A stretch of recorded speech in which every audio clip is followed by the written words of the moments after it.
Professor Fábio, o senhor explicava um pouquinho que não foi só um acordo, não foi só um contrato, foram 3, 4 contratos e que ao longo desses anos eles foram passando por algumas, vamos dizer assim, remendos que não traziam a clareza, não traziam uma clareza como seria o papel de cada um. Ponto.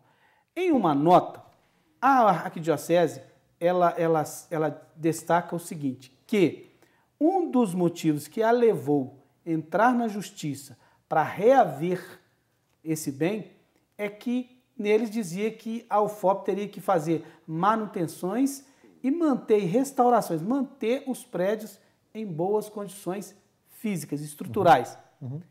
Foi feito durante esses anos, apesar de todos esses remendos, dessa coisa meio nebulosa, a UFOP ela chegou a investir para recuperar, para manter aqueles prédios que estavam sobre a tutela dela bem conservados? Sim, investimentos foram feitos, acho que isso é líquido e certo, né? Então, para quem lembra desses edifícios, né, vai ficar fácil.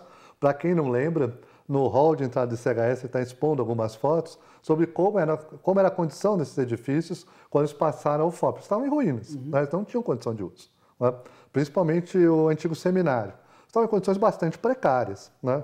Então, vários investimentos foram feitos, muitas obras de intervenção foram feitas lá. Inclusive, o atual prefeito do campus da UFOP foi o responsável por isso. Ele é um servidor de muitos anos, né?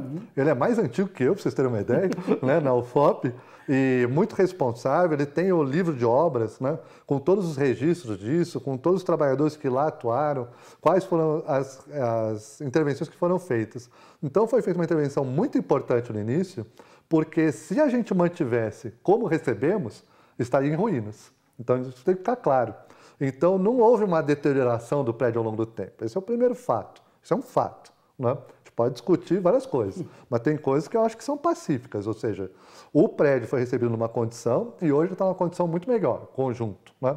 Então, não ocorreu algo que algumas pessoas podem pensar, que não conhecem, não estavam lá naquele distante, né?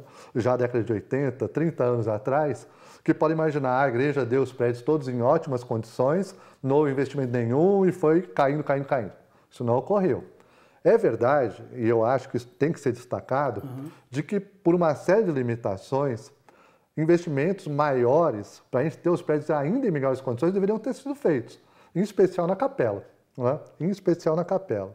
Por que não foram feitos investimentos maiores? O primeiro problema são as limitações orçamentárias de governo, que todo mundo conhece, etc. Então, se faz obras, e se fizeram obras na capela, de recuperação do telhado, de recuperação de coisas, inclusive, que as pessoas podem considerar menor. Sim. Na época do, infelizmente, falecido professor Ivan, até o relógio, se buscou a recuperação do relógio da capela. Então, foram feitas uma série de intervenções de recuperação da capela.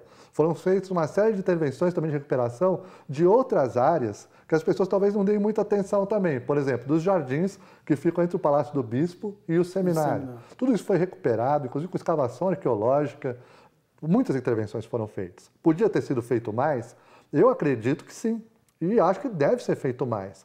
Só que a gente só vai conseguir isso buscando a união entre a UFOP e a arquidiocese. A UFOP e a arquidiocese brigando, disputando, vai acontecer o que aconteceu quando veio dinheiro para recuperar a capela, dinheiro do PAC, acho que você lembra disso, Sim. Né? Veio o recurso do PAC, a universidade fez um projeto de intervenção para a capela e a arquidiocese interferiu e falou, peraí, pro IFAM, vão mexer na capela que não é deles, que é nossa, sem a gente ser ouvido, sem a gente dar anuência?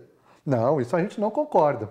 Então se parou todo o processo de reforma da capela e nesse ínterim que aconteceu com o recurso do PAC, esgotado o prazo, não tinha como executar, ia se perder o objeto, voltou o dinheiro do PAC.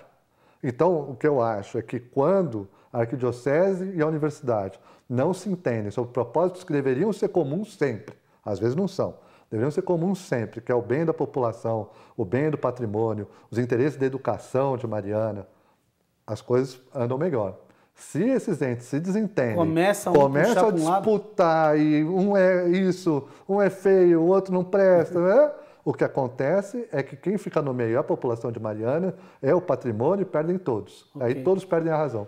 Professor Fábio, mas parece que essa questão do diálogo está começando uma coisa, uma situação nova. E ontem, na Câmara de Mariana, reuniu-se um grupo da Arquidiocese, um grupo da UFOP, ali sendo intermediado pelos vereadores.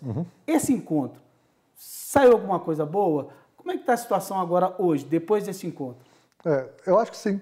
Né? Estava lá o doutor Anchieta, né? o cônego Lauro Versiani, né? Quase meu parente, e representantes também da universidade, o professor Hermínio, nosso vice-reitor, a vice-diretora do CHS, a professora Rivânia, né? Nossa professora emérita, dona Hebe, também esteve lá, várias pessoas da universidade.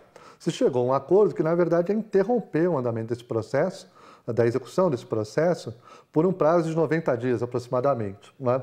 Então, isso é uma notícia positiva, porque dá tempo para as duas partes sentarem à mesa e ver como podemos trabalhar juntos para preservar o patrimônio e manter aquele centro de excelência em educação que nós temos em Mariana hoje. Esse deve ser o interesse comum. Para que isso ocorra, eu acho que é muito importante a Arquidiocese dizer bem claramente o que eles querem para o CHS permanecer lá. É essa a pergunta de $1 milhão, vamos dizer assim, né? Ou seja, porque na ação judicial que solicita o fim do comodato e a devolução do prédio, solicita aluguel. Sim. Né? E aluguel a universidade não pode pagar. Há uma portaria do governo federal, por causa da restrição de gastos, que não permite que se pague aluguel. Então, isso está afastado. Hoje aquela portaria foi o governo Temer agora, né, que limitou os gastos, né? Pôs um limite de gastos. Isso já limita a UFOP não poder pagar aluguel. Já é um limitador, né? Vera terminantemente. Então, se a Arquidiocese, para que o CHS permaneça em Mariana, tem a necessidade de perceber aluguéis, de receber aluguéis por aquela edificação, então eu não vejo como isso vai prosperar, porque a União não tem a possibilidade de fazer isso. Mas acho que esse é o caminho. A Arquidiocese tem que dizer claramente o que quer e a universidade dizer claramente se pode ou não contemplar aquilo. Daí, tem acordo ou não tem acordo? Né? Eu espero que tenha acordo. Né? Trabalho no CHS desde 1991, gosto muito de trabalhar no CHS, né? Gosto muito de morar em Mariana, resido em Mariana, graças aos vereadores, sou cidadão honorário de Mariana, né? Tenho essa honra, então tenho muito prazer de viver e trabalhar em Mariana. Né? Mas eu acho que tem que chegar num acordo que dê estabilidade para a comunidade acadêmica, exatamente sair dessa indefinição. Com certeza. Né? Então, a Arquidiocese e a universidade, com toda a maturidade, buscam o interesse comum, que é o melhor para a educação de Mariana, o melhor para o patrimônio de Mariana e o melhor para a economia, para a população de Mariana como um todo. Ok. Professor Fábio, nós vamos para um rápido intervalo, mas eu já vou deixar uma pergunta aqui para o senhor já ir pensando. Se o ICHS sair ali de Mariana, qual vai ser o prejuízo para a comunidade acadêmica e para a cidade? Responde não, você vai responder no próximo bloco, tá bom? Ó, mas dá tempo para você ainda fazer uma pergunta aqui, tirar alguma dúvida, ou até mesmo fazer alguma crítica. Pega um pedaço de papel e uma caneta e anota aí, 3559-3903, deixa o seu recado, que eu prometo que no próximo bloco aqui vou estar lendo ao vivo, tá? Então não sai daí, opinião, volta já.